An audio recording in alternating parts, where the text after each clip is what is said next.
If I asked you to show me your report card, what would you show me? Maybe you would show me your bank account. Maybe you would show me your university degree, your job title, or the number of followers you have on social media. By those standards, many of us are excellent students. We get A+ in economics. We get A+ in productivity. We are masters of the external world. But recently, life handed me a different kind of report card. It didn't measure my wealth, it measured my humanity. And on that card, printed in bright red ink, was a single word: failure. I realized that while I was busy building a career, I had forgotten how to operate the machine that makes it all possible, my own body and mind. Imagine buying a multi-million-dollar Ferrari. It is a masterpiece of engineering, but every day, instead of premium fuel, you pour sand into the tank. You drive it at 200 miles per hour, 24 hours a day, without ever changing the oil. You never let the engine cool down. How long until that engine explodes? That is exactly what I was doing to myself. I was a successful professional, but I was a broken human. My digestion was ruined because I didn't know how to eat. My anxiety was chronic because I didn't know how to breathe. My mind was a chaotic storm because I didn't know how to be silent. I had become a biological illiterate. So I made a decision. I decided to drop out of the race. I went back to the very beginning. I enrolled myself in the School of Basics. Over the next 15 minutes, I want to share with you the curriculum that saved my life. These are the lessons we skipped in kindergarten, but they are the only lessons that truly matter. Lesson 4: The Art of Doing Nothing. The philosopher Blaise Pascal once wrote, "All of humanity's problems stem from man's inability to sit quietly in a room alone." When was the last time you did absolutely nothing? No phone, no music, no book, no talking, just being. We are terrified of silence. We treat silence as an enemy. We fill every gap in our day with noise because we are afraid of what we might hear if the noise stops. We are afraid of facing ourselves. But I learned that silence is not empty. Silence is full of answers. I started a practice, 10 minutes a day. I sit in a chair and I just look at the wall, or I look at a tree. At first, it was painful. My mind was screaming for stimulation. But after a few minutes, the mud in the water settled. The clarity returned.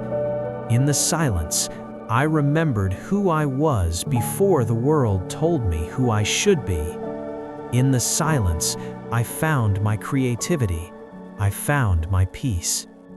My friends, the school of life is difficult. There is no graduation day. We will fail again. We will forget to breathe. We will eat too fast. We will get addicted to our screens. But that is okay. The goal is not perfection. The goal is awareness. Whenever you feel lost, go back to the basics. Eat slowly, breathe deeply, protect your mind, and embrace the silence. These are the simple things, but as I have learned the hard way, the simple things are the only things that save us. Thank you for listening. Now, go out there and relearn your life. Lesson 3: The Environment. We used to think the internet was a tool, like a hammer. But a hammer doesn't try to manipulate your emotions. A hammer doesn't track your sleep. A hammer doesn't make you feel inadequate at 2 a.m. The internet is not a tool. It is a casino, and we are the gamblers. I realized that I was suffering from digital obesity. Just as junk food clogs your arteries, junk information clogs your soul. I was consuming thousands of images a day, images of people richer than me, happier than me, more beautiful than me. My mind was filled with the noise of a billion strangers. I had to stage a great purge. I looked at my phone and asked a brutal question. Does this app serve me, or do I serve it? I went through my following list. If a person made me feel educated or inspired, they stayed. If a person made me feel jealous, insecure, or angry, they were gone. Unfollow, block, delete.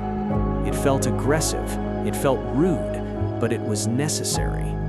You would not let a stranger walk into your living room and dump a bag of trash on your floor. So why do you let them dump trash into your mind? I turned my digital environment into a garden. Now when I open my phone, I see art, I see philosophy, I see nature, I see friends who genuinely love me. The algorithm is designed to keep you addicted to outrage. You must rebel against it. You must curate your own reality. When you reclaim your attention, you reclaim your life. You stop being a product and you become a human again. Lesson 2. The breath. Scientists tell us that the average human takes about 23,000 breaths a day. But for most of my life, I wasn't really breathing. I was just gasping for air. Most modern humans suffer from what I call email apnea. We breathe shallowly into our upper chest, short, fast, irregular. This sends a constant signal to your nervous system. It tells your ancient brain there is a tiger chasing us. Run. We live in a state of chronic, low-level panic. We are anxious, not because the world is dangerous, but because our biology is confused. I decided to look for a mentor. I found the story of Dr. Nguyen Hak Vien. He was a man who had only a small portion of his lungs left functioning. Doctors said he wouldn't live long, but he lived a long, healthy life. How? By mastering the art of the breath. He breathed like a sleeping baby. Have you ever watched a baby sleep? Their chest doesn't move, only their belly rises and falls. Deep, rhythmic, like the tides of the ocean. This is the anchor. I started practicing this. Whenever I felt anger rising, I didn't speak, I breathed. Whenever I felt the chaos of the world closing in, I breathed. I learned to inhale deep into the belly, hold it for a second, and exhale longer than the inhale. Your breath is the only part of your autonomic nervous system that you can control. It is the remote control for your brain. If you can control your breath, you can control your mind. You can turn off the panic button, it will. It is a superpower that is right under your nose, literally. Lesson 1. The art of eating. It sounds ridiculous, doesn't it? You might say, I have been eating for 30 years. I know how to eat. But do you? Let me describe my old way of eating. Maybe it sounds familiar. I treated food like an inconvenience. I treated my stomach like a trash can. I would eat while typing an email. I would eat while scrolling through bad news on my phone. I would swallow giant chunks of food in seconds just to get back to work. I was swallowing my stress along with my rice. The result was inevitable. My stomach was always in pain. I felt heavy, tired, and foggy. I thought I had a medical problem, but I didn't have a medical problem. I had a behavioral problem. So I learned a new rule. I call it the rule of liquid. The rule is simple, Practicing it is profound. You must chew your food until it turns completely into liquid before you swallow. This means chewing 30 times, sometimes 50 times. When I first tried this, it felt maddening. My brain wanted to rush. My brain screamed, "We are wasting time, hurry up." But I forced myself to slow down, and something magical happened. For the first time in years, I actually tasted my food. I felt the texture of the grain. I tasted the sweetness of the vegetable. I realized that a carrot is not just an object, it is a life form that grew from the earth, absorbed the sunlight, and died to sustain me. Eating became a form of prayer. It became a meditation. My digestion healed, but more importantly, my relationship with time healed. By slowing down my jaw, I slowed down my life. I learned that if you rush the input, you break the machine.